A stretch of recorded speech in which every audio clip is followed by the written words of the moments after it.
A stray dog stood by the storm drain for 3 weeks straight, at the exact same time every day, never stepping away. It didn't bark, didn't beg for food, didn't wander off, as if guarding something no one else could see. To passers-by, it was just a strange animal. But what they didn't know is that this dog was the only reason a few tiny lives beneath the street survived. If you believe loyalty doesn't need words, and that love can come from the most unexpected places, subscribe to Dog Stories. The stories here aren't just to watch, but to feel. And this is the story of Murphy, the quietest gatekeeper you'll ever meet. Every afternoon at exactly 5 o'clock, a stray dog would appear at the corner of 7th Street, where an old storm drain sat tucked beneath a rusted street lamp. It didn't bark, didn't growl, didn't beg. It just stood there, still, eyes locked on the drain like it was waiting for someone to come out from below. For over 3 weeks, the people of Lakefield had gotten used to the sight. Kids started calling it Ghost because it showed up like a shadow and vanished when night fell. Some thought it was cute, some thought it was strange, most just ignored it. Stray dogs weren't unusual around here, but this one was different. It didn't wander, didn't dig through trash. It chose one spot, and only that spot, like it had a job to do. No one knew where it came from, no collar, no chip. No one remembered ever seeing it in the neighborhood before. It didn't hurt anyone, but it wouldn't let anyone get close either. The old folks joked it might be guarding the gates of hell. The younger crowd filmed it and posted clips online with the tag "Weird Dog at Drain." But no one stuck around long enough to figure out what it was really doing there. Except for one person. Kate Monroe, 26 years old, a nurse who had just moved to town from out of state, didn't care about the rumors. She just saw a lonely dog standing silently by the drain every day, like it had made a promise to someone. She lived in the second-floor apartment across the street, and every afternoon after her shift, she'd see it through her kitchen window while making tea. At first, she thought it was just hungry. But no, it never dug through the nearby trash bins, never hovered near the convenience store next door. It only stood there in the same spot at the same time, like part of some strange ritual. One day, she tried approaching with a bit of leftover sandwich from her lunchbox. It didn't bark, but it backed away. Its eyes weren't angry, just deeply cautious, like she'd come too close to a secret no one was meant to uncover. "What are you waiting for out here?" she murmured, placing the piece of sandwich on the sidewalk and slowly backing away. It didn't eat right away, but once she was out of sight behind the fence, she glanced back and saw it quietly walk over, pick up the bread, and return to the same spot, still staring into the drain. She didn't plan to get too involved. Lakefield was a quiet town with not much going on, but her shifts at the hospital kept her busy enough. Still, there was something about the dog's behavior that tugged at her curiosity in a way she couldn't explain. It didn't seem hungry or lost. It had a purpose, a memory, and something in its eyes made it hard for her to look away. That night, she opened her laptop and typed, "Dog stands by storm drain every day. Why?"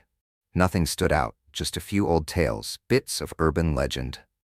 But then she came across an article about rescue dogs, canine units, that had stood watch over the bodies of victims for days, refusing to leave. Some dogs, it said, have a way of remembering scents, places, and moments in a way humans could never fully understand. She looked out the window, the streetlight flickered, and that same shadow was still there. The next day she tried again, this time with a piece of sausage. She placed it down, then sat a bit farther away, not leaving right away. The dog, Ghost, looked at her for a long moment, then walked over, picked up the food, and returned to its spot. Didn't eat, just stood there, watching. A light breeze carried the smell of damp earth. The sun was setting, and Ghost was still there, like a gatekeeper, unmoving, unexplained. Kate shivered. Something about this wasn't normal. That night, she couldn't sleep. Not because of coffee.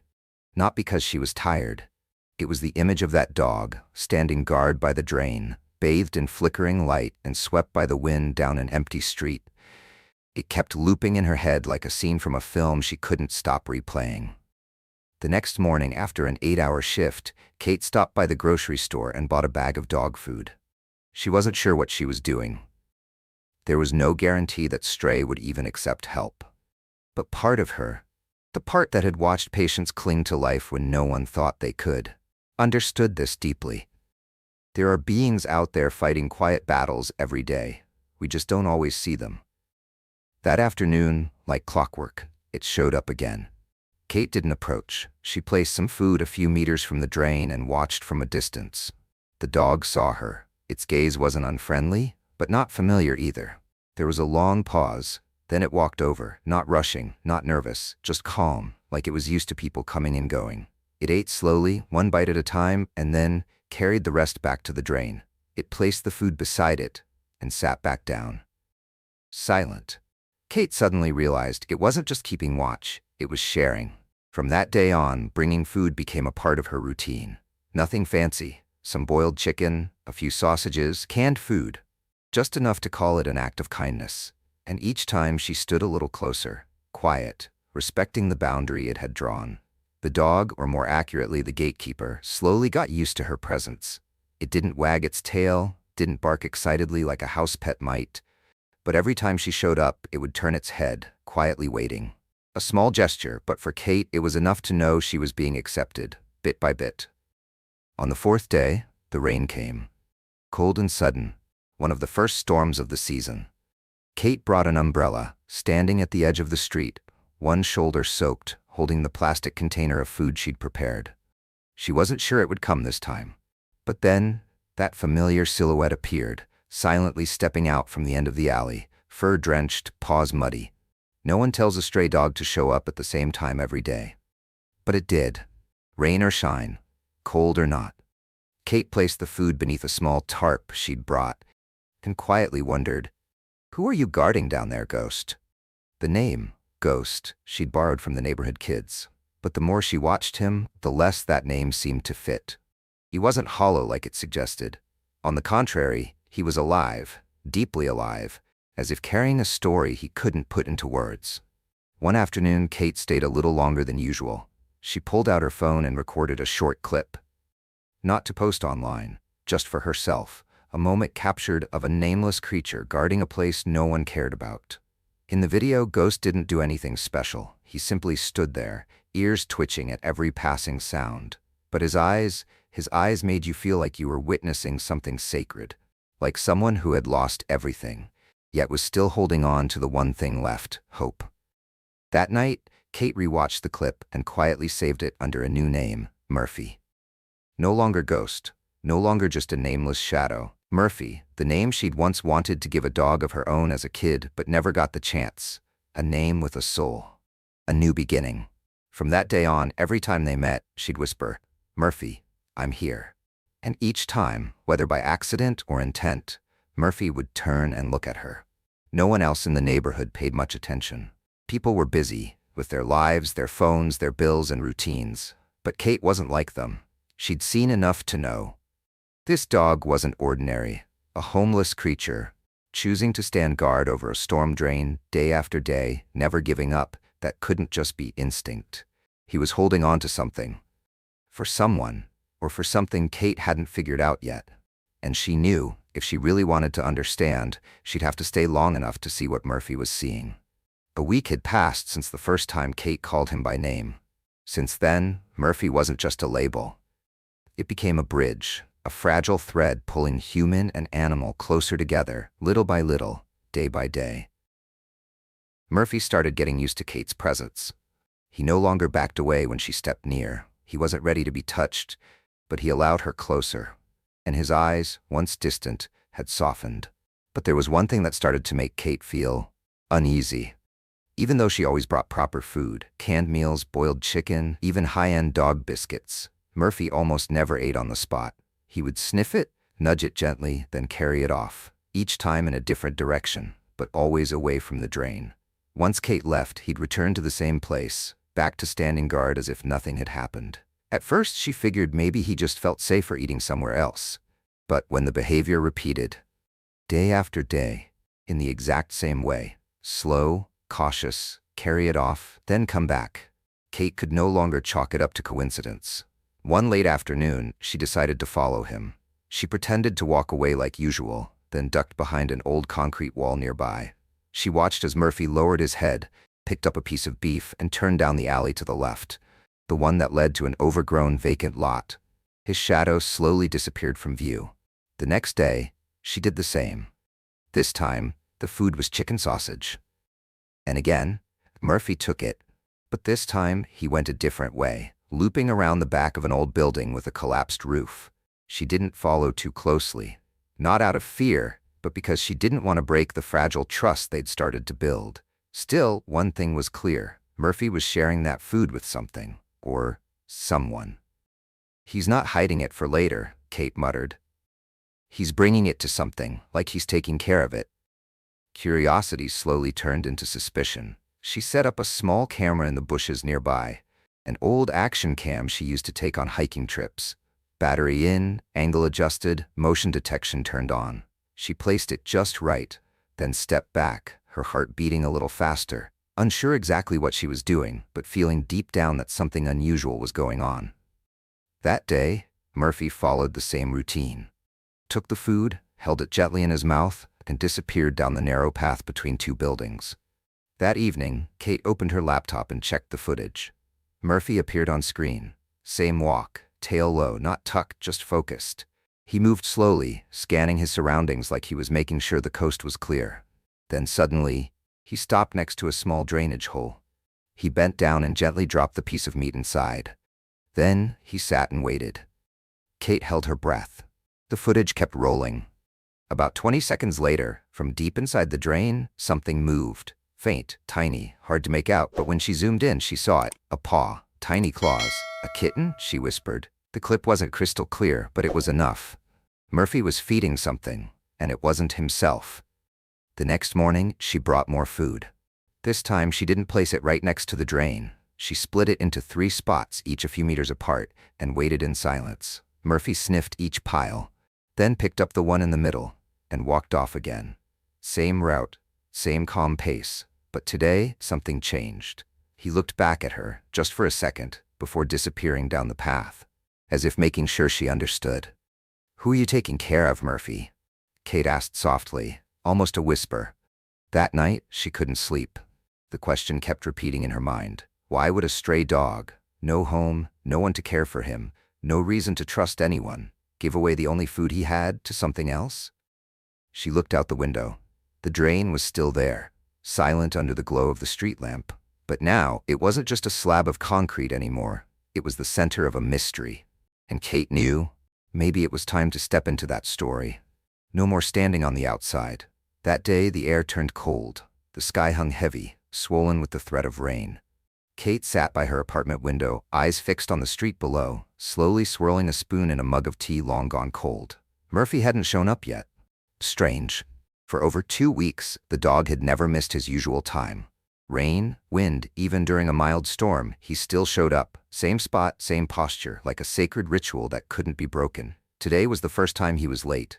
At exactly 5:17 p.m., she saw his shadow, emerging from the narrow alley behind the laundromat. Soaked, fur-matted, head low. But the walk was the same, deliberate, cautious, with purpose. Kate made up her mind. Today, she would follow him. Not with a camera, not through a lens, but with her own eyes. She packed some food into a cloth bag, threw on a long brown coat, and left the house. When she reached the drain, Murphy was already there. She didn't approach right away. Instead, she walked slowly, turning in the opposite direction, then quietly looped back from behind the street. Her experience observing patients kicked in. Light steps, steady breathing, eyes locked on the target. She watched as he turned his head, like he always did, then noticed she wasn't there. His eyes scanned the street briefly, then lowered. He picked up the piece of meat she'd left earlier that afternoon. And then, he turned. Not the usual route. Murphy headed straight down the stone-paved sidewalk near the park, a spot most people avoided because the drains there reeked after heavy rain. Kate kept just enough distance to stay hidden, her shoes pressed into layers of wet, rotting leaves, slippery with every step. But she didn't stop. Murphy stopped in front of a round drain cover, not the kind big enough for a person to crawl into. This one was small, just wide enough for a dog's head to peek through. He lowered himself and gently placed the piece of meat inside, not dropped, not tossed, but carefully set down, like someone laying out dinner for a sleeping child. Kate hid behind an electrical box, holding her breath. She could see Murphy's every movement. His eyes didn't scan the street. They stayed fixed on the mouth of the drain, as if he was waiting for something to emerge from deep below. Seconds passed. A faint sound broke the silence. Kate wasn't sure if she imagined it, but it sounded like tiny claws scratching softly against stone. Murphy didn't move. Then, a blur of motion caught the dim light reflecting off the water inside the drain. A tiny shape, gray and striped, crawled forward and poked its head out. It was a kitten. Murphy remained completely still. The kitten lowered its head, licked the meat, took a small bite, then vanished almost instantly, retreating back into the shadows. Only the sound of wind and the still surface of water remained. Kate stood frozen, not from fear, but from emotion.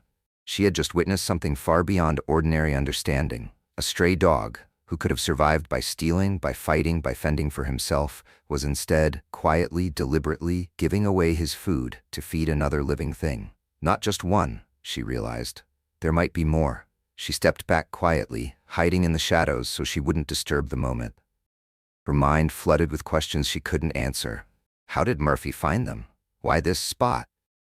And how many were down there? When Murphy returned to his usual place, sitting by the large drain like he'd never left, Kate finally slipped away from her hiding spot. She didn't turn on the lights in her living room. She sat in silence, staring at her laptop, where she'd pulled up the storm drain map of Lakefield from the city's website. That small drain connected to an underground system that stretched across several blocks, and there were no access points nearby.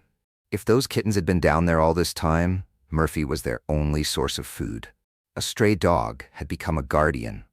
Kate looked out the window again. Murphy was gone. The street was empty, but inside her something had started to shift, like a door had quietly opened. There was no more doubt. Beneath that drain was a story no one had told yet. The next afternoon, Kate called the local animal rescue department. Her voice didn't shake, but there was enough tension in it for the person on the other end to hear she wasn't messing around. Drain near Park 12. I'm not sure how many, but at least one. Could be kittens. Might have been stuck down there for days. A pause on the line. You've seen them? The dispatcher asked. Yes, I saw one, and I believe a stray dog has been taking care of them. Another silence. Then the dispatcher repeated, carefully, You're saying a stray dog is feeding kittens? Yes, for 3 weeks straight. They agreed to send a team that afternoon.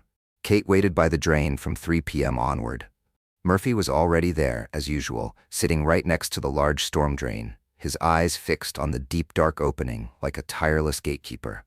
The rescue truck pulled up at 4:12. A plain city pickup with the official logo on the door. 2 workers stepped out in reflective vests carrying a basic set of tools, a crowbar, gloves, flashlights, and a scope camera on a long probe. Kate quickly explained everything again. She pointed to Murphy, now standing a few meters away, watching the strangers with wary eyes. When you get close, he might react. But he's not aggressive, she said. He's just protecting something. The older of the 2 rescue workers gave a slow nod. All right, he said. We'll take it slow. They approached the drain. Murphy immediately stepped forward, letting out a low growl. No barking, just a deep, steady sound. But his eyes said it clearly. Don't touch it. One of the workers froze and pulled his hand back. We need him out of the way, Miss Monroe. Kate nodded and walked toward Murphy. Murphy, she said softly, kneeling down. They're here to help. You've kept them safe. Now let them do the rest. Okay? She opened her cloth bag and took out a piece of boiled chicken, his favorite. Holding it gently in front of him, she waited. Murphy hesitated, growled again, then took a step back, then another.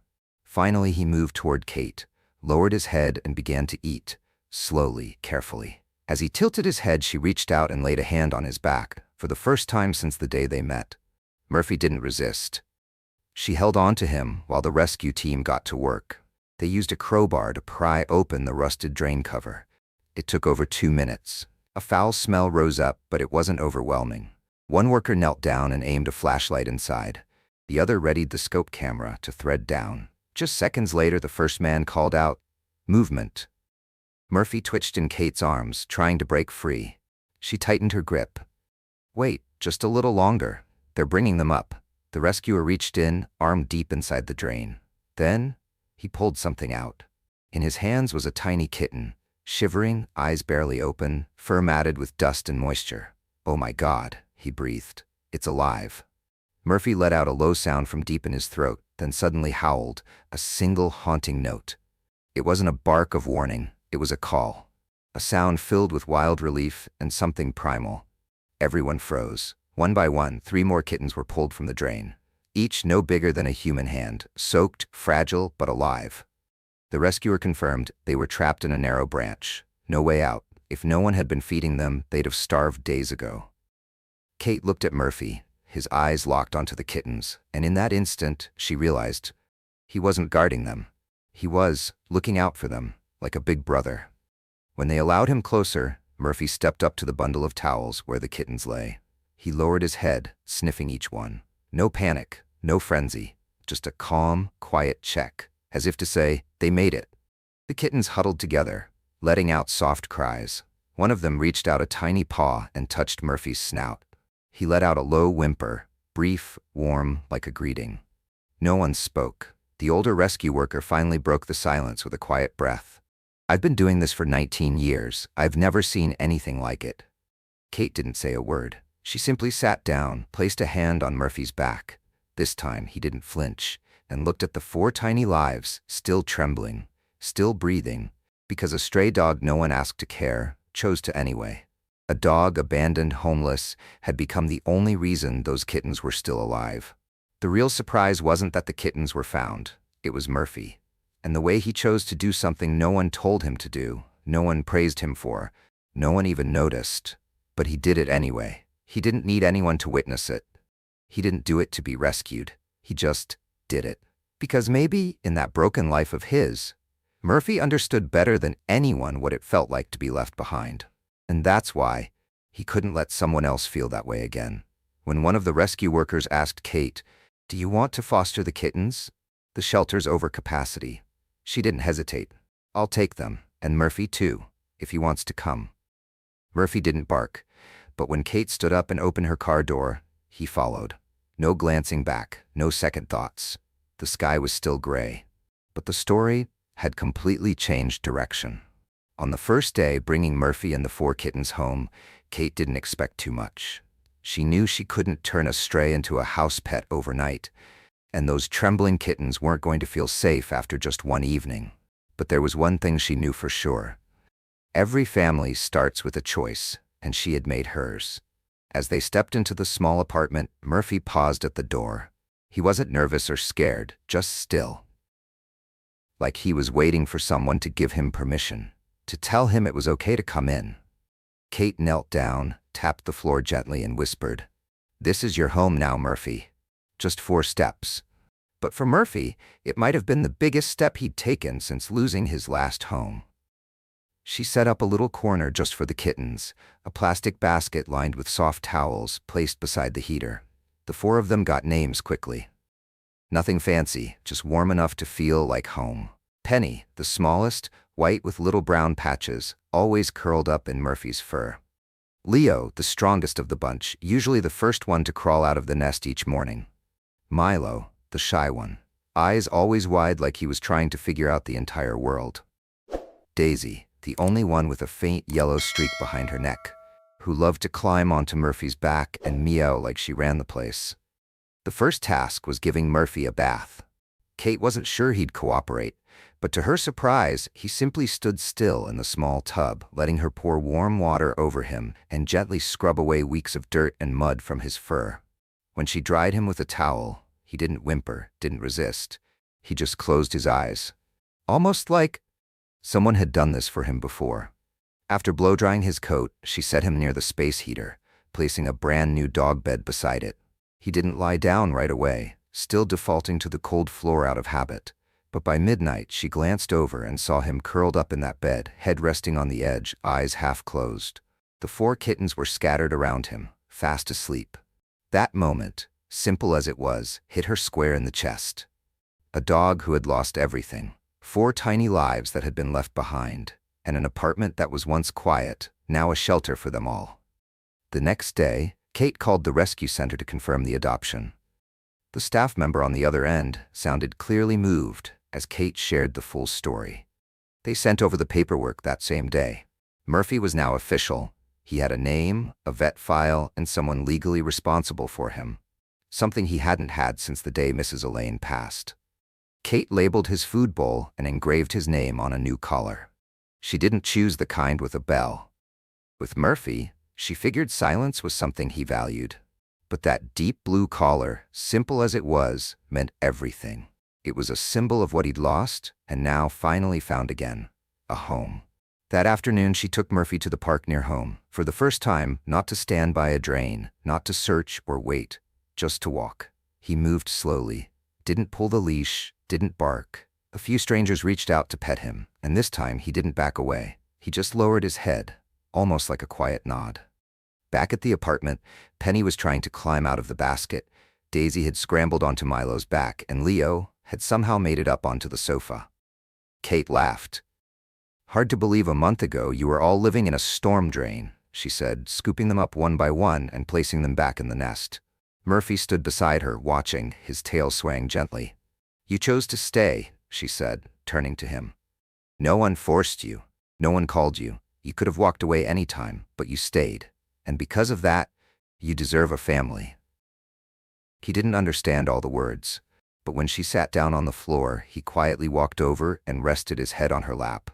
Not asking for food, not trying to play, just laying there. And in that moment, Kate knew one thing for sure. Murphy wasn't a stray anymore. He was part of this home, part of her, part of the kittens, part of a story that didn't need a miracle to make people believe in something good. 3 days after bringing Murphy and the 4 kittens home, Kate stopped by the corner store to pick up more milk and food for the little ones. The glass door fogged with condensation, and soft sunlight streamed through the shelves, casting warm streaks of light across the aisle. Behind the counter stood Mr. Walter, well into his 70s, with a slight hunch in his back but eyes still sharp. He'd lived in this town his whole life. Most people around here knew him, and he knew just about everyone, or at least every story. Kate stepped up to the register.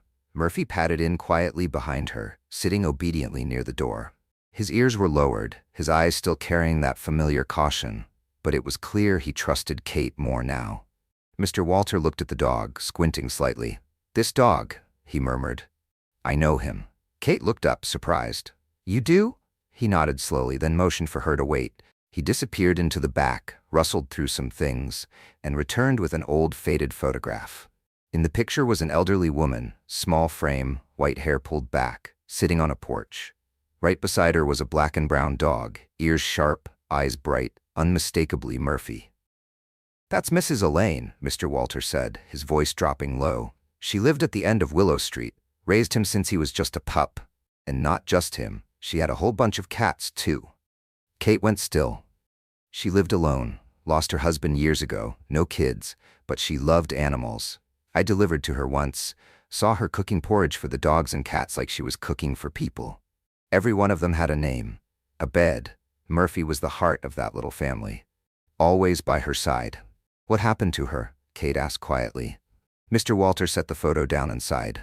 "The flood last year. You hadn't moved here yet. It rained for 3 days straight. The lower part of town near Willow got hit hard. Mrs. Elaine's house went under. They didn't get everyone out in time." Kate swallowed. "Did she make it?" "They found her inside the flooded house," Mr. Walter said softly. "She was holding a kitten in her arms, but it was too late." He paused for a moment, then added, "They said Murphy wasn't there when rescue crews arrived. Someone saw him later, running along the fence, soaked to the bone, barking like crazy, then disappearing. So that's when he became a stray," Kate murmured, glancing toward the door where Murphy now lay, chin resting on his paws, eyes scanning the street out of habit. "Maybe he was trying to get help," Mr. Walter said. "Or maybe he made it out, but didn't have anywhere to go back to." He shook his head. "Plenty of folks spotted him after that, but no one could catch him. He kept his distance, always. But now, he follows you." Kate picked up the photo once more. In Murphy's eyes, frozen in that faded image, she saw something she'd recognized before. Not when he barked, not when he ate, but when he lowered his head and looked at the kittens being pulled from the drain. The light of memory, of something that once mattered and never stopped mattering. Memory doesn't only live in the human brain. It lingers in the eyes, the habits, the reflexes. And for Murphy, maybe he never forgot that front porch, that woman, and the feeling of caring for a bunch of little ones that didn't look like him, but felt like his. He'd lost a family once, and when he found others, tiny, fragile, just as alone as he once was, he chose not to turn away. That night, Kate sat on the living room floor. The 4 kittens were curled up, fast asleep in the nest she'd made from an old blanket. Murphy lay beside them, not asleep, but watching. Every time one let out a small cry, he lifted his head, checked, then rested again. Kate gently stroked his head. "You had a family once, and you still remember." Murphy didn't react, but his breathing slowed, deepened, as if without needing words, he knew she understood. For the first time since Kate had met Murphy, he fell asleep, truly asleep, right beside a human. 3 days after her conversation with Mr. Walter, Kate made the decision to visit Willow Street. Not out of curiosity, not even to confirm what he'd said. She just felt, if Murphy still carried memories of that old home, of someone who once loved him, then maybe he deserved to return there one last time. Not in panic, but on his own 4 feet, in peace. That morning, the air was crisp. Kate fed the kittens early, bundled them into a thick cloth carrier, and placed it gently in the car. Murphy sat in the back seat, silent as always, but his eyes never left the window the entire ride. She didn't need GPS. Walter had drawn her a hand map, simple but precise. As the car turned onto the dirt path leading into Willow Street, Murphy suddenly lifted his head. Kate slowed down. At a fork between 2 overgrown trails, he leaned toward the left, like he already knew. No directions needed. Kate parked in front of an empty lot where only fragments of cracked stone walls and a leaning wooden fence remained. Mrs. Elaine's house had once stood there, now just a memory scattered across the earth. Murphy stepped out of the car without being leashed. He walked slowly, 1 step at a time, breathing in gently as if trying to catch an old scent in the wind. Then, he stopped. Next to a small, leafless tree, where a piece of concrete still held the faint impression of claw marks, faded but visible, he sat down. No howl, no whimper, just silence. Kate didn't call him. She didn't move closer. She stayed a few steps back, letting Murphy have the moment to himself, alone with the piece of his past that had come home. A few minutes later, she brought out the kittens. They squirmed, mewing softly. Penny was the first to leap from her arms, stumbling toward Murphy and curling up beside his paw. One by one, the others followed. Murphy turned his head to look at them, then lifted his gaze toward the house that was no longer there. And maybe, just for a moment, he saw his old family in the shape of a new one. Kate pulled a small bundle from her coat pocket, a few sprigs of purple lavender she'd picked the day before, and placed them gently on the worn fence. She scribbled a note on a scrap of paper, tucking it beneath a loose stone. "Elaine, you raised a protector." And he kept going. Murphy couldn't read the words, but when Kate turned back, his eyes were softer, as if something inside him had finally come to rest. On the way home, Murphy sat closer to her than usual. A soft breeze drifted in through the cracked window, carrying the faint scent of lavender. And for the first time, Kate heard it, a quiet sigh from the back seat. Not tired, but at peace. 3 months later, Kate's second-floor apartment was no longer quiet. Now, there were the sounds of kittens thundering down the hall each morning, the soft jingle of Murphy's collar, and Kate's quiet laughter as the little ones fought over a torn-up throw pillow. All of it blended into a new rhythm of life. Not perfect, but warm enough to be called home. Murphy had changed. The once matted fur now gleamed, and the eyes that used to scan every shadow had relaxed, softened. He no longer stood guard by storm drains, no longer searched the streets for someone he'd lost. Instead, each morning he lay by the balcony, eyes half closed in the sunlight, with kittens sprawled across his back or curled up by his feet. Every afternoon, Kate took Murphy for a walk. No leash needed. He never strayed, never wandered. Neighbors who once ignored him now stopped to pet him, calling his name with a smile. No one remembered the drain dog anymore. Now, Murphy was part of the neighborhood. A quiet symbol of something we sometimes forget, that kindness doesn't need a reason. And the kittens? Penny still curled up beside Murphy like a shadow. Leo had turned into a full-blown troublemaker. Milo liked to burrow under blankets and disappear. And Daisy? She was convinced she was a dog, chasing after Murphy like she was training for a marathon.